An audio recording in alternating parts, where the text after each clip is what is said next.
오늘 미국 시장 아직 장이 끝나진 않았습니다. 아랫방향으로 내려가고 있고요. 초반에 세게 내려온 이후에 눈치 보기로 방향성을 타진하고 있습니다. 지금 현재.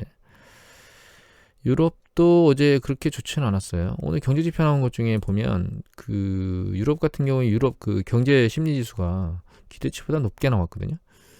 독일하고. 그런데 유럽 시장이 그렇게 좋지는 않았고, 미국 같은 경우에는 심리 지수 중에 이제 중소업자들 심리 지수가 아직은 살아나질 않고 밑에 방향으로 계속 내려가고 있습니다. 지금. 그리고 오늘 주시장 움직임을 설명한 걸 보면 여기 보면 PPI 얘기를 하고 있거든요. 생산자 물가지수. 미국의 생산자 물가지수 전월비가 나왔는데 보시면 기대치만큼 나왔어요, 사실. 그리고 코어 PPI는 기대치보다 낮아졌거든요. 그럼에도 불구하고 주시장은 약한 모습을 현재 보이고 있습니다. 시장 자체가 조금 그냥 오늘 나오는 지표로 좀 이상한 거는 여러분 달러 인덱스가 위로 못 올라가고 갇혀 있죠. 지금 올라가다가 내려오고 있습니다. 달러 인덱스가 기준금리 인상과 반영한다 그러면, 기준금리 인상을 일정 부분 반영한다 그러면 지금 최근 며칠간의 추세는 기준금리의 그 강력한 인상에 베팅을 하고 있는 것 같지는 않고, 이 달러 인덱스 쪽으로만 보면, 다만 이제 채권 수익률을 보면 채권 수익률이 지금 빠른 속도로 내려오고 있거든요. 그러면 동일한 방향성으로 베팅을 하고 있다라고 볼 수도 있는데, 문제는 이 10년 국채 수익률은 안전자산 선호도 반영한다는 거예요. 그러니까 주식시장을 회피하는 현상도 반영하기 때문에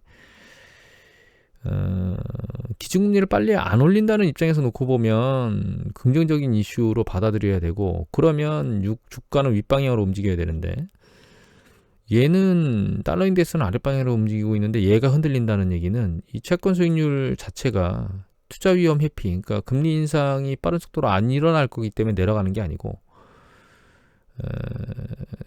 투자 위험을 회피하는 쪽이 늘어나는 게 아닌가, 이렇게 생각을 해야 되지 않을까, 그런 생각을 하게 됩니다. 일단 다른 얘기를 더 진행을 해보면 테슬라가 아래로 세게 내리꽂고 있고요. 점점점 이 규모가 커지고 있습니다. 하락 정도의 규모가. 이 테슬라 쓸데없이 또 나와가지고 나 테슬라 주식 팔까? 뭐 이런 얘기를 해가지고 투표했더니 팔아라가 더 많았죠. 근데 여기 보면 한경글로벌에서 기사가 나왔는데 아주 정확한 얘기인 것 같아요. 여기 보면 김현석 기자께서 11월 10일 날 올리신 기사인데, 월스트리트저널에서 테슬라 주주 머스크처럼 팔아라 이렇게 나왔거든요.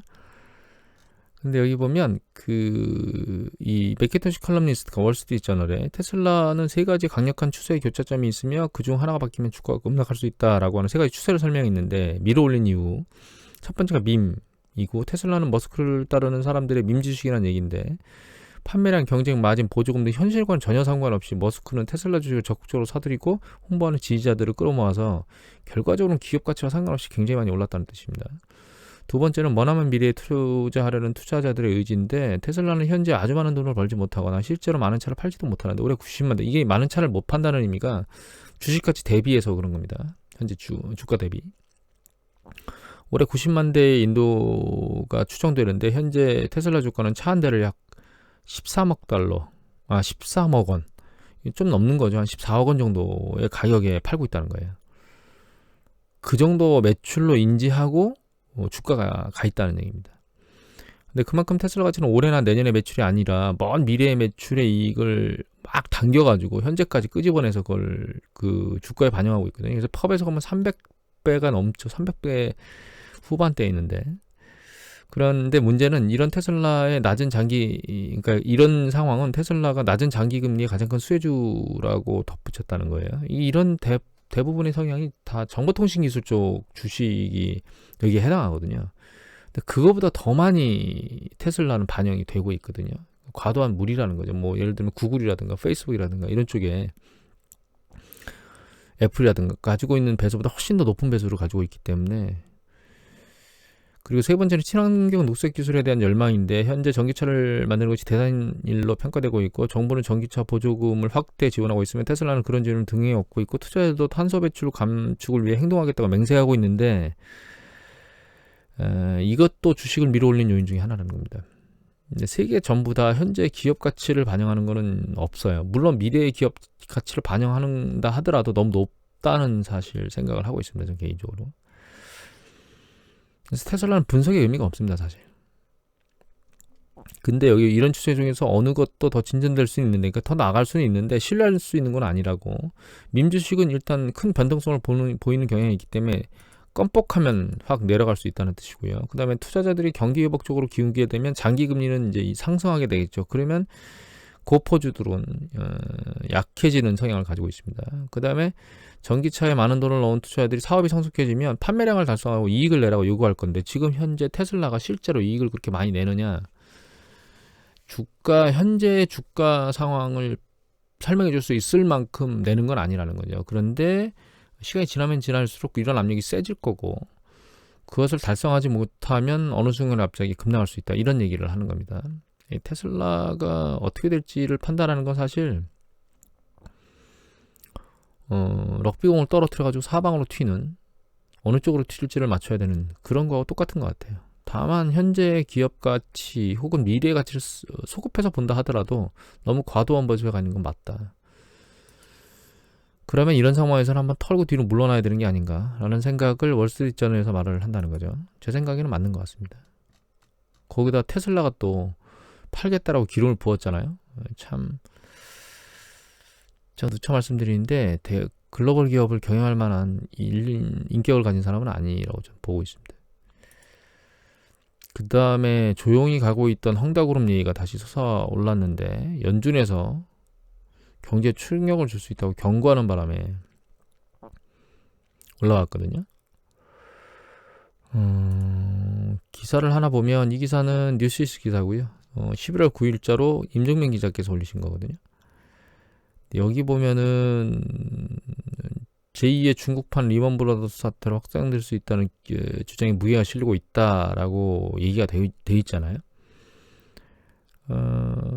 근데 저는 이게 더 중요한, 미국으로 번질 가능성은 크지 않다라고 생각을 하고 있습니다. 그러니까 이게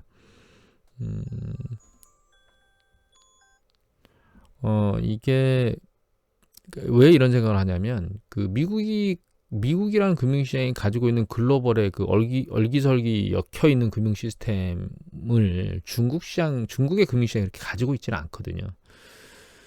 그런 관점에서 헝다 문제가 글로벌로 확장될 것이다라는 생각은 하고 있지는 않아요. 다만 이제 중국 경제가 상당히 많은 부분, 글로벌 경제의 많은 부분을 차지하고 있기 때문에 중국 경제가 휘청하면 글로벌 경제에 영향을 안 미칠 수가 없겠죠. 또 한 가지는 여기 보시면 이제 연준이 금리를 인상하고, 금리 인상이 오르는 경우 주택 수요가 줄어들 수 있고, 그리고 부동산 가치가 하락으로 이어질 수 있고, 이것이 이제 그 과거 리먼 사태를 야기했던 그 부동산 시장과 관련된 것들로 연계될 수도 있다라고 볼 수는 있는데, 이미 보여드렸지만 예전에 이제 현재 그 뭐 DSR 기준이라든가 PIR라든가 이런 거 전체적으로 놓고 보면 아직까지는 충격을 줄 가능성이 낮고, 상대적으로 금리가 올라가는 시점에 이제 가계의 그 원리금 상환의 부담이 올라갈 수는 있기 때문에 지금 단기적으로 뭔가 큰 이슈가 발생하는 게 아니고, 예전에 말씀드렸을 거예요.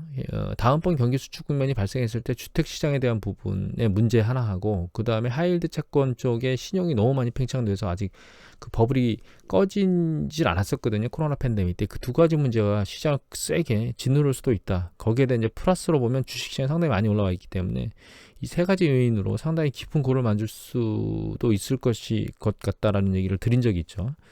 그런 쪽까지만 생각을 하고 있습니다. 다만 좀만 더 보면, 여기 SBS 비즈죠. 그 11월 9일자고, 기사는 임종윤 기자께서 올리셨습니다.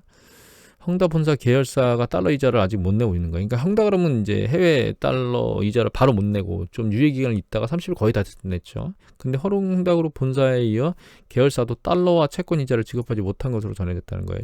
징청이 예정이던 지난 6일까지 달러를 못 냈습니다. 그러니까 이제 여기서도 격가지지가 문제가 생기고 있다는 거고, 또 한 가지 더 봐야 될 건 이건데, 머니투데이의 11월 9일자 기사고, 이 기사를 올리신 분은 김지산 기자께서 올리셨습니다. 여러 가지 얘기가 쭉 나와요. 중국이 성장의 견인일 거막 이런 얘기가 나오는데, 여기 보시면 중국의 부동산이 GDP의 24%를 차지하는데 지금 현재는 한 30%에 이른다는 분석도 있다는 거예요. 그런데 여기 밑에 보면 지방정부 얘기가 나올 겁니다. 여기 보면 고드만사스 지방정부 부여부채가 음성부채인데 이런 것들이 GDP의 52%에 달하는데 문제는 여기 보면 지방정부가 중앙정부로 집중된 세수 구조, 그러니까 중앙에서 세수를 다 가져간다는 거죠. 그런 구조 속에서 차입이 여의치 않은 상황에 땅 장사로 연명하던 지방정부들이 아주 어렵다는 거예요. 그래서 지방정부가 토지 매매로 거둔 수익이 한 1조 3천억 달러 되는데 지난해 2015년도엔 전체 세수의 한 37%던 게 지금 70%, 지난해엔 84%까지 올라왔는데 부동산을 짓누르면서 이게 안 되니까 지방정부가 자금을 조달할 수가 없겠죠. 그런 상황에서 이 부여부채의 문제가 발생하면 지방정부의 파산 얘기도 나올 수 있는 가능성이 있다라고 볼 수 있다는 겁니다.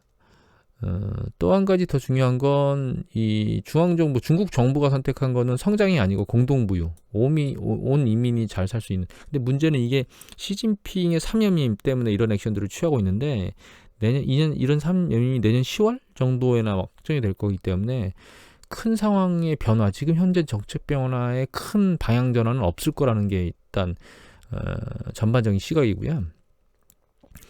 또 한 가지는 문제가 이렇게 되게 되면 여기 보면 중국 공산당과 정부의 강력한 통제 속에 부동산을 대체할 그 무엇, 왜냐 이 그 무엇이 뭐냐면 부동산으로 성장하는 그 성장 이외에 경제 성장률을 끌어올릴 수 있는 다른 그 무엇이 없다라는 거예요, 지금 현재. 그래서 결과적으로는 성장률이 떨어질 거라고 계속 예측을 하고 있고, 그러면 중진국 함정에 빠질 수 있다. 전 중국이 중진국이라고 얘기를 해야 되나? $10,000 좀 넘었는데 여하튼 그렇게 해서 성장률이 둔화될 수도 있다라고 하는 부분들로 계속 해외 기관들이 얘기를 하고 있다는 겁니다. 근데 이제 문제는 이게 시진핑 주석이 3년이 되기 전까지는 이 행보가 계속 될 것 같습니다. 그래서 중국 시장이 그 전체 시장 자체로는 좀 애매모호하고요. 섹터별로 지금 최근에 보면 지난번에 보여드렸던 전기차하고 리튬엔 전기차 쪽만 머리를 들고 계속 올라가고 있고 지수는 약세를 보이고 있거든요. 저도 뒤로 물러나 있긴 한데 중국 지수를 투자하려면 좀 조심해야 될 것 같고 부분적인 섹터를 선택해서 들어가서 투자를 해야 되는 게 아닌가 이런 생각을 하고 있습니다. 그리고 좀 더 봐야 될 게 이 부분인데요. 지금 채권 시장이 좀 이상해요. 글로벌 채권 시장이. 여기 보면 트리플 C가 있는데 이건 미국의 하이힐드 채권, 트리플 C 이하에 있는 채권들 인덱스입니다.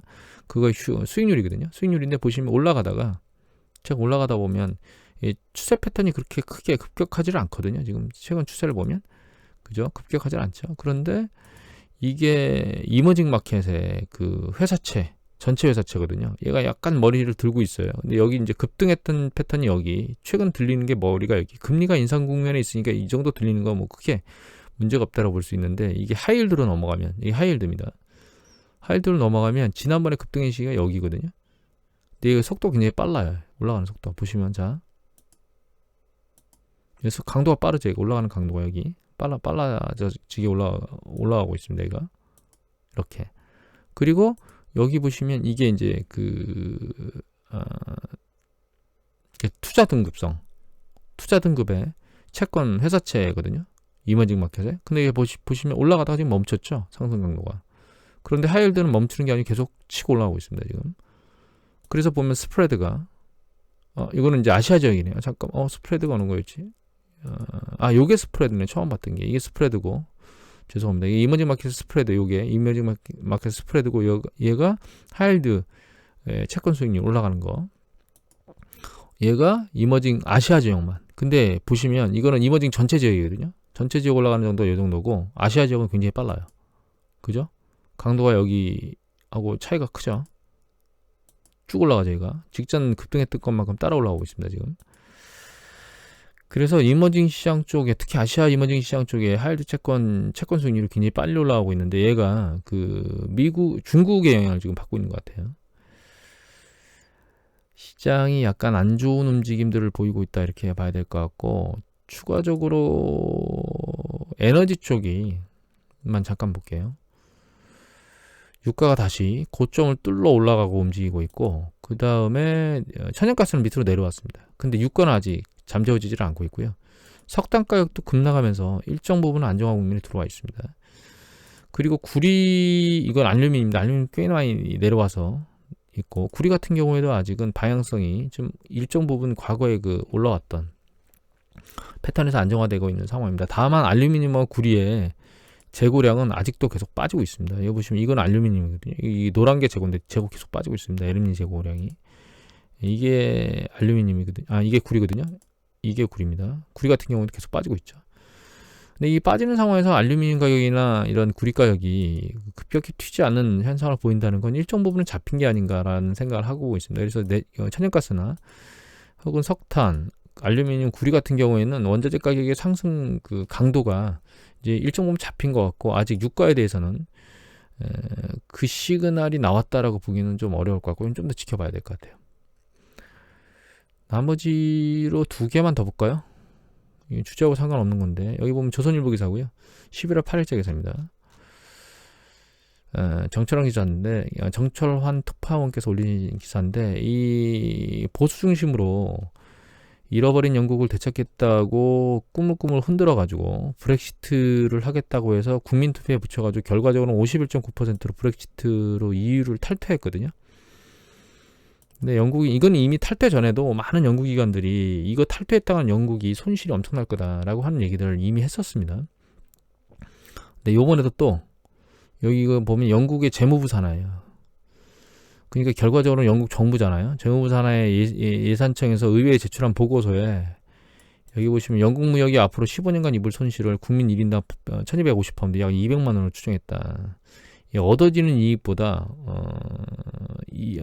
얻게 되는 손실이 훨씬 더 큰 178배나 달한다, 이렇게 돼서 그 정치인들이 어떻게 나라를 말아먹는가 라고 하는 부분을 알려드리기 위해서 이 기사를 뽑았습니다.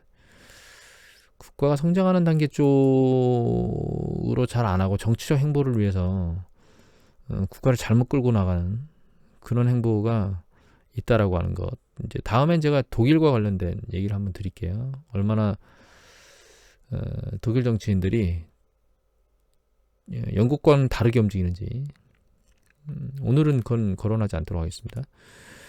이거는 또 한 가지 이슈인데요. 있을 수도 있지만 가능성이 반반 정도 되는 대만 침공 사태입니다. 이 대만 침공하게 되면 동아시아 전쟁터가 될 것이다라고 얘기를 하고 있는데, 일단 확전은 안 하게, 미국도 그렇고 중국도 그렇고 일단 대만 침공을 한다 하더라도 확전으로 넘어가진 않을 거라고 생각을 해야 되겠죠.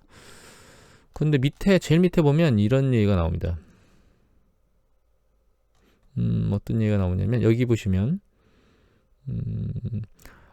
중국이 이길 경우 한국과 일본의 안보 약화와 아시아의 전략적 위치가 높아지겠지만 미국 등 동맹국의 개입은 중국의 막대한 손실을 입혀서 당의 장악력을 약화시킬 수 있다라고 밝혔습니다. 그러니까 중국이 대만을 침공해서, 이 침공 시나리오가 쭉 나와 있거든요. 이건 뭐 심심하면 한번 읽어보십시오. 실제로 중국이 침공을 하게 되면 이 침공을 선방하기가 그렇게 용이하진 않을 거라고 이제 보이거든요. 그런데 그렇다 하더라도 그 확전은 안 하겠지만 결과적으로 중국군에 일정 부분의 타격을 가함으로써 그게 이제 그 타격이 당 장악력에 그 손실을 줄 수도 있다, 이런 얘기를 하고 있습니다. 그리고 대만이 진짜 전쟁에 휩싸이면, 제가 어느 펀드 매니저가 인디아하고 대만에 포트폴리오를 몰았다는 걸 봤거든요. 이게 전쟁이 실제로 터져가지고 대만이 중공의 함락으로 넘어가면 시장이 세게 한번 흔들리겠죠. 그런 생각이 들어서 이 기사는 선택했습니다. 그러니까 불안정성이 있기 때문에 우리나라도 사실 우리나라가 침공당할 수 있는 국가는 아니지만 이 대만은 완전히 다르기 때문에 외교적인 측면에서 한쪽 다리에 서는 것은 상당히 위험하다라고 하는 생각이 들어서 이 기사는 뽑았습니다. 오늘은 이것을 마치도록 하겠습니다.